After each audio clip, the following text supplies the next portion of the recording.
uns breves momentos, nós vamos aproveitar essa apresentação para falar de excelência acadêmica e profissional, e especialmente sobre a questão do desenvolvimento pessoal, plano de desenvolvimento pessoal. Queria me apresentar e nós podemos ver nesse slide a minha formação como engenheiro mecânico, mestre em tecnologia e desenvolvimento.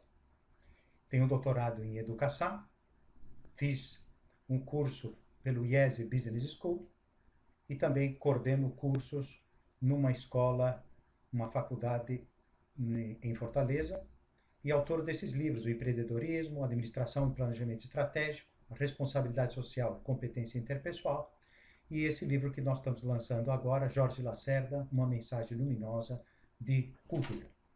Eu gostaria de começar falando de um aspecto do desenvolvimento, que é esse saber tirar de dentro de si próprio aquilo que há melhor dentro de nós. Vamos ler conosco esse primeiro conceito que é importante sobre a questão da educação, o educere, de fazer com que desabroche dentro de cada um de nós o melhor, aquilo que nós temos mais condições de ser.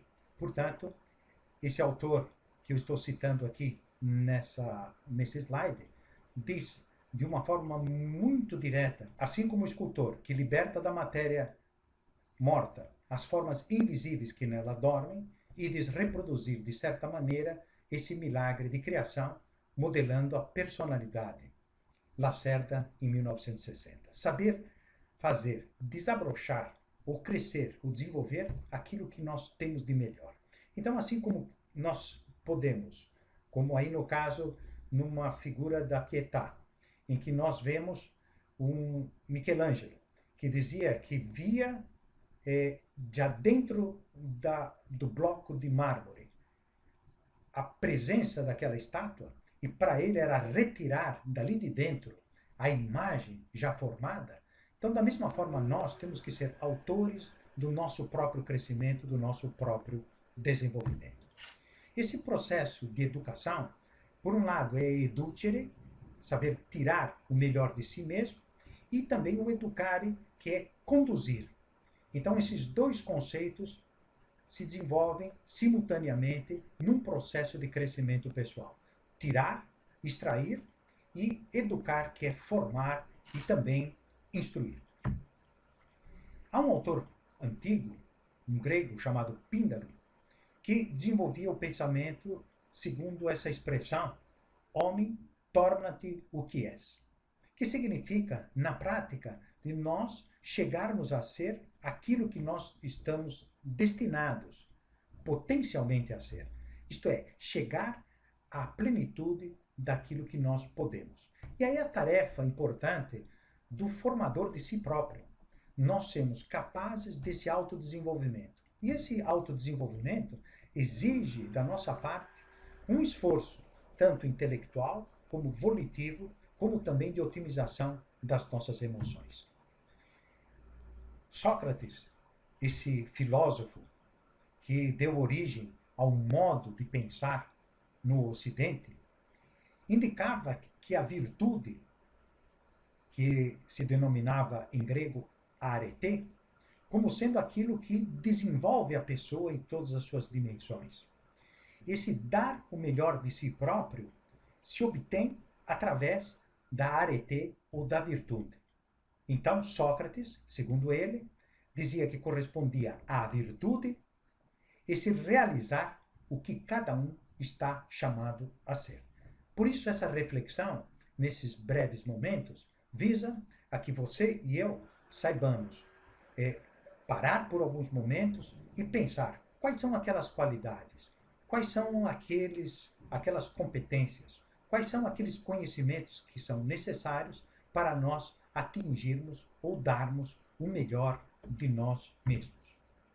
A educação, na educação, ou para educar, temos que ter em conta algumas dimensões, como pensavam os antigos gregos. A formação ou a educação da inteligência, o logos, a formação ou a educação dos sentimentos, o pathos, e também a formação e o desenvolvimento do caráter. E daí está o ethos, essas três dimensões devem ser harmonicamente desenvolvidas e trabalhadas através das qualidades pessoais que são úteis e importantes para absolutamente todas as atividades, seja você profissional, estudante. Nós temos que nos capacitar e desenvolver para sermos melhores como pessoas. Portanto, como nós podemos nos desenvolver? Aristóteles dizia que nós temos que ter três coisas em conta para qualquer processo de desenvolvimento pessoal: natureza, hábito e razão. A natureza, aquilo que nós somos, tal como nós somos dotados. O hábito, aquilo que nós adquirimos à força de repetição de atos. E a razão, a inteligência, é a maneira, o modo. Necessitamos da inteligência, do conhecimento, para trabalhar a nossa natureza, o nosso modo de ser e adquirir os hábitos, as boas qualidades. Portanto, duas faculdades são absolutamente importantes, chaves, essenciais para esses processos de transformação, esses processos de desenvolvimento. A inteligência, que deve servir como referência ou como guia, e a vontade como sendo capacidade de decisão, de definição, de saber definir aonde nós queremos chegar. Portanto, todo o processo educativo exige a inteligência e exige a vontade para que nós tomemos boas decisões. Ora, a educação passa pela educação ética ou educação das virtudes, que exigem o conhecimento e o desenvolvimento de alguns princípios básicos. Faz o bem, evita o mal. Querer fortemente ou positivamente o bem dos outros, assim como se quer o próprio bem. E não querer atingir ou conseguir um bem fazendo o mal. Então, são os princípios norteadores da atividade que nos leva a desenvolver virtudes ou boas qualidades ou as competências humanas essenciais.